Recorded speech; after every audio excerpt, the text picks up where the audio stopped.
Hello, and welcome to another episode of the Chris McPherson Show. We are delving into the first of some feature interviews for this summer as we head into the summer sports seasons and everything that is happening around the sports landscape. And we're fortunate to be rejoined by someone who joined us on one of our big episodes earlier in the year, Lachlan Bayliss from the Newcastle Jets. Lachlan, good to have you back, mate. Yeah, thanks for having me. Always good to have a chat with you, mate. Obviously, the Jets are going pretty well, which we'll get into in a moment. But we're going to kick it off with some quick-fire questions. We'll see how quick-fire they are, whether you need to really think deep about them. But the first one I'm going to ask you for, your first sporting memory of any sort. Like, what's the first thing that sits in your mind? I know you started your career up in Darwin playing when you were much younger, but what's the first thing that you can sort of remember? Yeah, I definitely would have to say it's a memory up in Darwin. Would be playing for sort of the Northern Territory representative team in the Nationals Coffs Harbour tournament. So yeah, that was probably one of my first memories. I think I was about 10. So yeah. Yeah, very good. Not bad. Straight onto the national stage for the first sporting memory, mate. I don't mind that. Yeah, there wasn't a big pool of players up in the Northern Territory, so yeah, I think it was an under 13s competition, but I was only 10, so yeah.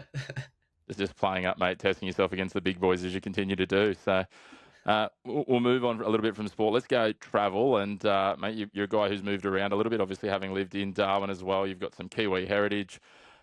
Bucket list travel destination. If I've got a ticket for you here, plane ticket, you can go anywhere in the world, somewhere that you have or haven't been. Where's that one place that just jumps out to you?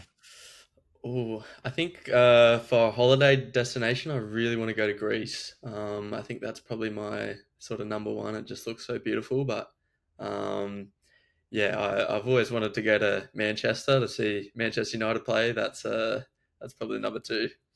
Geez, I'm a Man City fan. That stings a little bit, but anyway, we won't dig into Uh, that too much. it's been stinging for years, so Yeah. I'm used to it. Mate, you might be able to get some Greek travel tips from AP, mate. Obviously, not only Yeah, Greek heritage, but spent some time over there playing before his last stint at the Jets. yeah, definitely, and the captain Grozos too. So yeah, I've got some good players to sort of bounce off. Yeah, very good. There's some absolutely amazing spots over there, mate. Netflix movies. What presses the buttons there? What's the recommendation? What have you watched lately that's good or something that sits in the memory?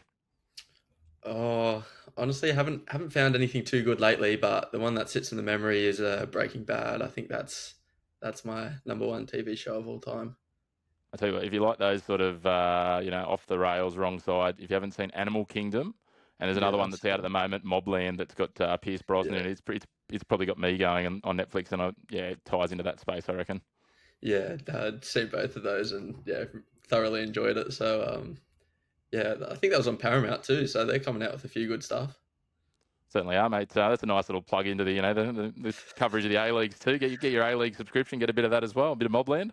Yeah, that's it. Got to always sort of boost the revenue and whatever where I can. So yeah, I'm sure they'll be happy with that one. More money in means football is starting to get closer to what they should be in Australia here, mate. That's the goal. What about, mate, yourself as a cook? Any good? If you've got some guests coming over for dinner, you want to impress them, what are you reeling out? Yeah, look, I think over the last 2 years, I've improved drastically at my cooking ability. I'd say my go-to is a sort of Mexican burrito bowl. Cook a bit of chicken, rice, beans, avocado, lettuce. Yeah, whip out all the stops for when guests come over. So yeah, that's the go-to. Nice and healthy as well, mate. All right, so you're cooking out these burrito bowls. You can have three guests, alive, dead. It's that classic old question. Anyone you want, any world, any realm of history or any realm of the world. Who are you going for? Michael Jordan, uh, Cristiano Ronaldo, and third one. Look, I'd probably say Wayne Rooney. He's my favourite player growing up. Very, very sports heavy discussion, mate, but that's all right. How do you reckon Michael Jordan would go with the football soccer chat? Oh, I don't know. He'd probably try win by the sound of it, but yeah, he just such an elite athlete and yeah, mentality is on a different level. So yeah, definitely one of my favourites.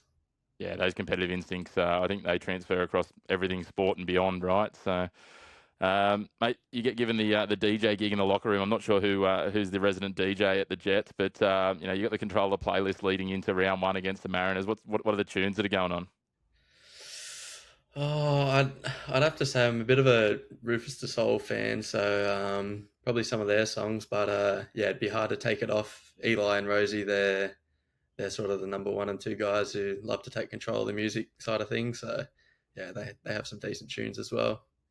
Is there anyone in the team while we're talking music who you wouldn't let have control of the pre-game hype? Ooh, there was one last year, Cal Timmins. He had a few stinkers. But this year, I probably wouldn't let. I'd have to say Clay. I don't even know if he listens to music, to be honest.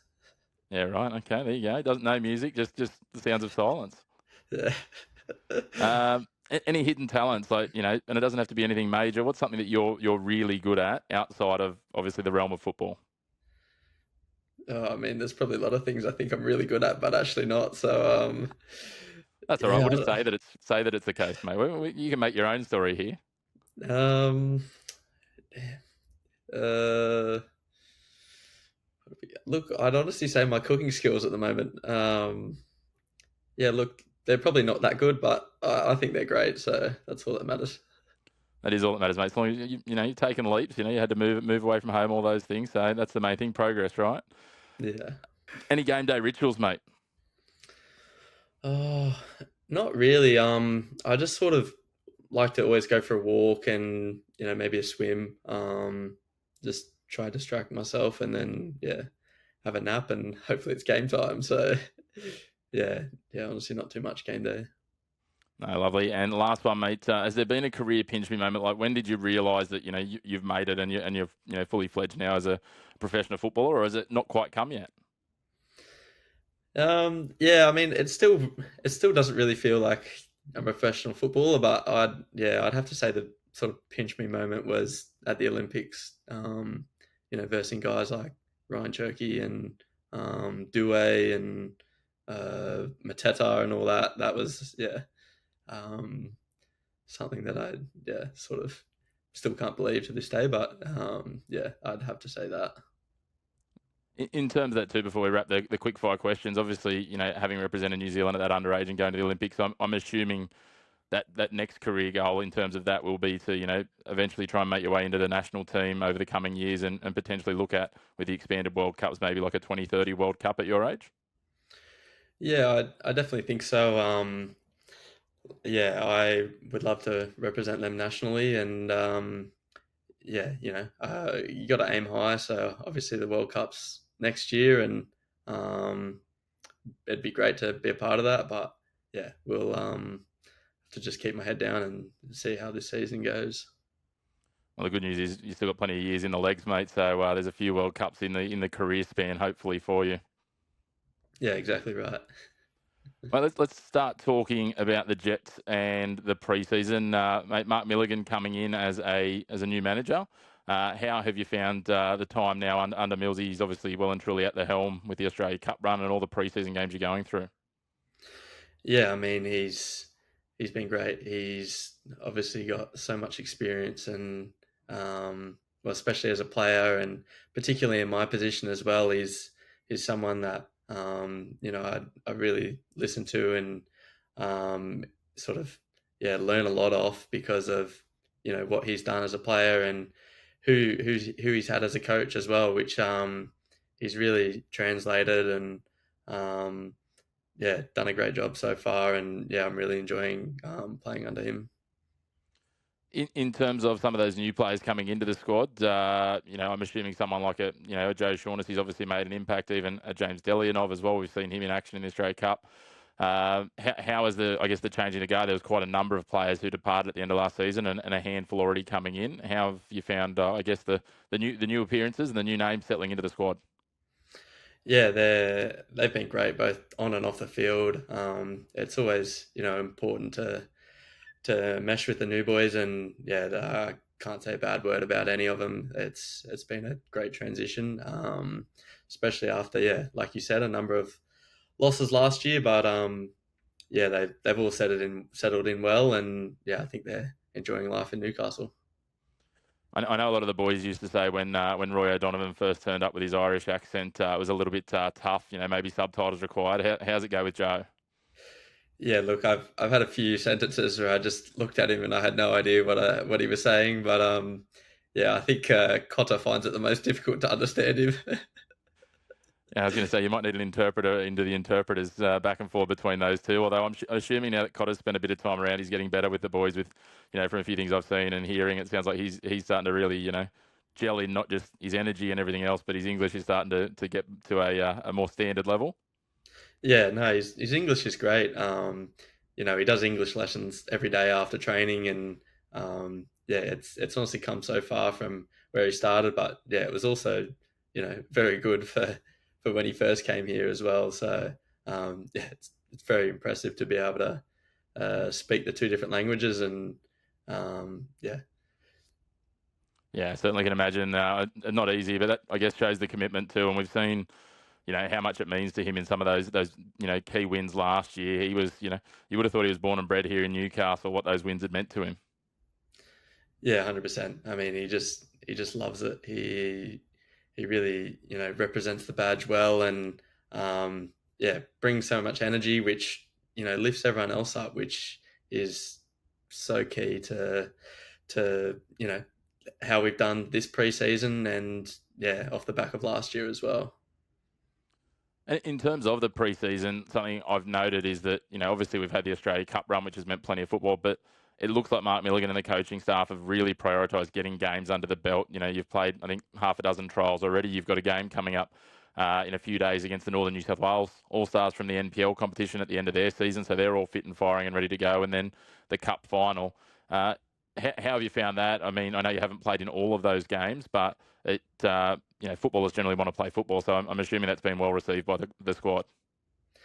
Yeah, well, the cup run always helps because we've been getting competitive games in. But yeah, like you always want to play games as a footballer, and it's your chance to impress and earn your starting spot, and yeah, just help the connections with all the others, and yeah, it's been really good to get those games under our belt, and we versed a number of different oppositions, so we faced different challenges, and had to learn to overcome them. So yeah, it's been a good challenge in pre-season.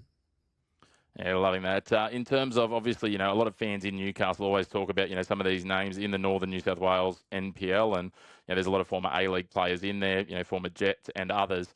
How is that in terms of the anticipation and the interest? I guess it's kind of a manufactured local rivalry in the preseason, having the best of the Northern New South Wales. There's a few players I know, the likes of Nikolai Topol-Stanley and Roy O'Donovan, etc., that probably weren't considered with being beyond their A-League career. But for you guys to take on the best of the NPL, they're going to be, I guess, have a point to prove to try and show up the big boys in town. Yeah, well, exactly like you said. They're going to want to prove a point and show that they can compete with us. So yeah, it'll definitely be a good game, and hopefully a lot of fans turn out as well. Being two Newcastle teams as such, so just like the Cooks Hill game, which I think we had 4,500. So yeah, hopefully it's a good showing from the fans, and yeah, we'll see how we go on the field. Yeah, great chance to have, I guess, a look at your side and a first look at the women's side as well, because it'll be a double header, both the men's and women's playing against the All-Stars. So it'll be an interesting opportunity under those new coaches for the fans to have a look. In terms of, you touched on it before, the cup run. It's been unheralded. Newcastle had never really made a major cup run before. To get all the way through, obviously you've come up against a couple of NPL sides in Cooks Hill, as you touched on, Avondale as well, but you've also been, pretty convincing against Adelaide United when you're getting things started, and then against Macarthur, who are a side that's won the cup before. It must be really nice with the young side, new players coming in, taking ownership as well. Just starting to get on that run, getting some form, getting some confidence in those competitive games you're talking about. Yeah, definitely, and I think it really helps with the buy-in from the players to what Millsy has been telling us, and that it's working. So that's probably the best confidence booster for us players to see that we've been able to do it against NPL and A-League opposition so far. So we just have to keep that going for the final, and then yeah, can build into the start of the season. I think 2 weeks after that. Yeah, we'll come to the season in a moment. On that run, we've seen, some names that certainly, a lot of Jets fans probably weren't expecting to either see football from or weren't aware of. And, there's a couple of these young guys, and probably Max Cooper was the one that hit the ground running in that game against Adelaide and just didn't look out of place. It must be, great to see, you're a guy who spent time, a lot of time on the coast as well, to see young players from this region getting that opportunity and taking it with both hands too. It starts to show the depth that we've got, I guess, in the academy system that's coming through. Yeah, it's really positive for the region and great for the club too because they've definitely produced a number of players over the year but haven't always had their chance. So yeah, it's a great pathway for young Novocastrians and to see Maxi Cooper. I think he was playing 18s or something maybe 2 weeks before that Adelaide game. To all it takes is one coach to believe in you and get your chance, and he's taken it. And yeah, he's been doing really well, and I couldn't be happier for him. And the other thing that's obviously been positive is there's been plenty of goals. We've seen, Cotter, Ben Gibson, Xavier Bertoncello all got, multiple goals and a host of other, Dan Wilmering as well. I better not leave him off the list. And a host of other players getting on the score sheet. So that's got to be good for confidence as well. And I think, we've seen a few interviews with Millsy where he's talked about the fact that he wants to play an exciting attacking brand of football. Yeah, I definitely think we are an attacking, exciting team, and we always want to play on the front foot, which hopefully leads to lots of goals. And like you mentioned, I think 3 or 4 different goal scorers so far, and we're not just relying on one person to carry the load. It's a real team effort, and yeah, I think it'll translate really well into the season. Yeah, it's really looking exciting. You said, when you start to look through some of those attacking players, yourself, Max Burgess, you get some of the young players, Alex Battalato obviously coming in as well. And then to see Eli and Ben Gibson starting to find their range. We saw some of what Eli and Ben could do last year. That could be really dangerous up front alongside, the likes of Cotter. And the other one, Oscar Fryer, coming back from that knee injury that saw him miss all of last season. That's a good story too. Yeah, definitely. And yeah, it's been good to sort of see how Oscar's come back, and yeah, he's been firing. So yeah, really really tough injury, and yeah, just shows the sort of character of him. And yeah, it's good to see him get a chance in the cup. And yeah, like you mentioned, Ben and Eli are just going to build on what they sort of did last year, and yeah, I think it'll build really nicely. And we're looking forward to it. Obviously, the Cup final is kind of, the next big focus. You've still got that, as we said, that Northern New South Wales game to come this weekend. The weekend after is the Cup final. How is is there starting to be some levels of excitement, nerves, all these things? Like, it's been a long time since Newcastle's had a trophy. We've got to go back. I think it's around 17 and a half years since they lifted that A-League title in 07-08. We had the grand final in 17-18, but to have that chance, obviously you won't be taking Heidelberg lightly. They're absolute giant killers at the moment. Yeah, I mean, I think they won the league last night as well. So as the best team in Melbourne, they definitely can't take them lightly. But yeah, I mean, we'll just stick to our processes and play our football, and if we do that, I think we'll be successful. So yeah, we'll show them heaps of respect, but yeah, ultimately it's down to what we do and how we play. And in terms of, obviously, from there, the next step will be, as you said, it's a couple of weeks and you get underway. You come up against the Mariners, an F3 derby to start the season. I'm guessing whilst there's a lot of focus on getting the cup, when that dropped and they teased everything with round one, there was a little bit of excitement amongst the boys because I know that everyone gets very excited and we don't have to look too far back to that massive 6-0 win in front of a good crowd at McDonald Jones right at the back end of last year, which will be fresh in a lot of your minds in the squad. Yeah, definitely. I think that was definitely one of the sweeter days I've had so far. And yeah, we want to start the season strong, so it's important we get off on the right foot. Especially being an F3 derby. I assume, well, I hope we get lots of fans down there off the back of hopefully a cup win. So yeah, we just got to keep building the momentum, and yeah, honestly, we're not looking too far into the future. Just taking it 1 week at a time, and yeah, just keep doing the usual process at training, and yeah, listening to what Millsy's having to say. Yeah, I was going to say it's a big case, I guess, of just trusting in Millsy, and he's obviously served a really strong, as you said, both as a playing career and then as an assistant coach under some of the other coaches he's worked with or managers he's worked with. All that experience coming to the fore is just giving you guys so much to take from.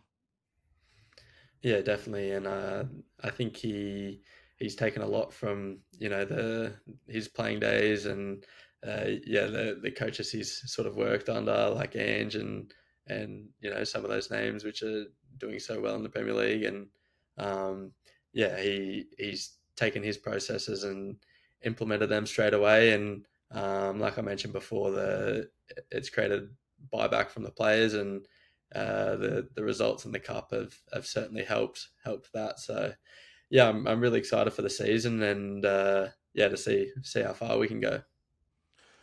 In terms of the squad, the one major signing we talked about him earlier, Joe Shaughnessy, we haven't seen him in cup action yet.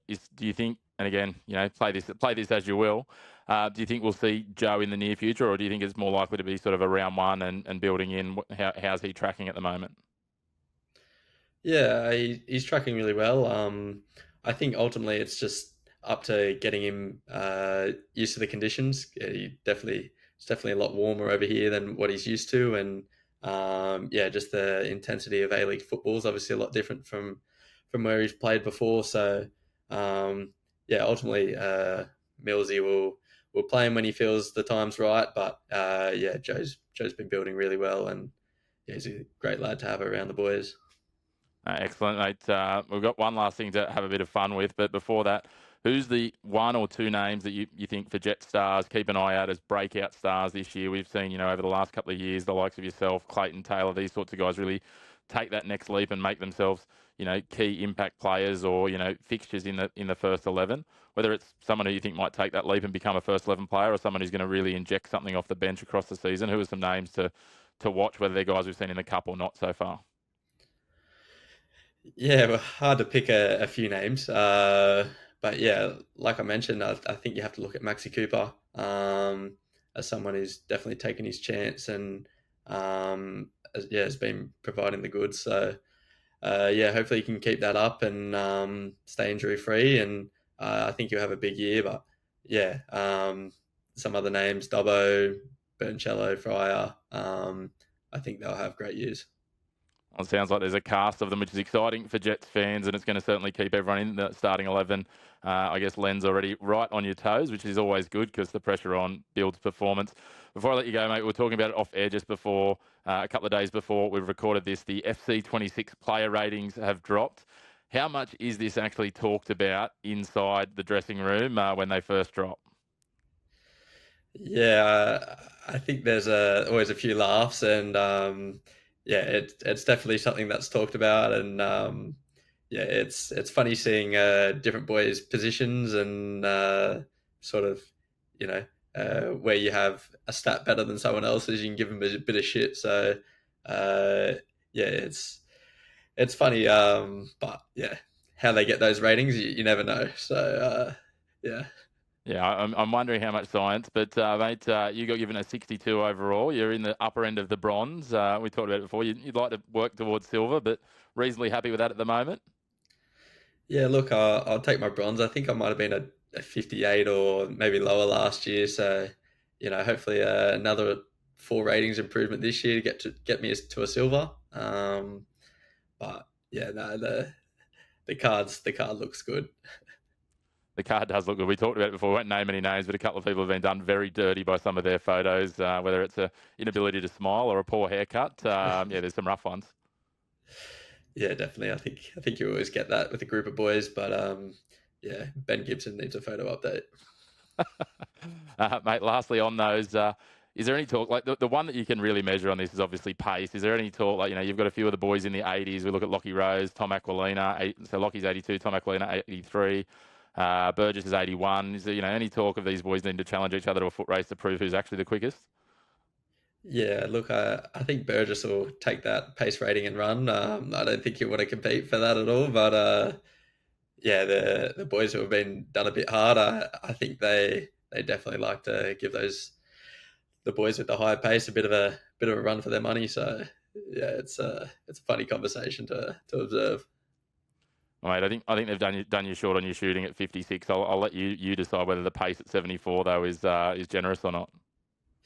Yeah, look, maybe they should take a few off the pace and add the shooting, but yeah, as long as I got a 4 or 5 star weak foot, then that's all I'm happy. Well, we'll wait and see. We can't wait to see that 4 or 5 star weak foot in action in the Cup final and into the season, mate. Looking forward to a big run this year. Looking good. I think a lot of the town are excited and ready to get behind you guys again as you take the positives out of last year. And there was quite a few. I think, equaling the equal longest undefeated run in the club's history, equaling the biggest margin of victory in a game with that 6-0 game we talked about. So those thrown in with some of those new faces, I think it's a very exciting time in Newcastle.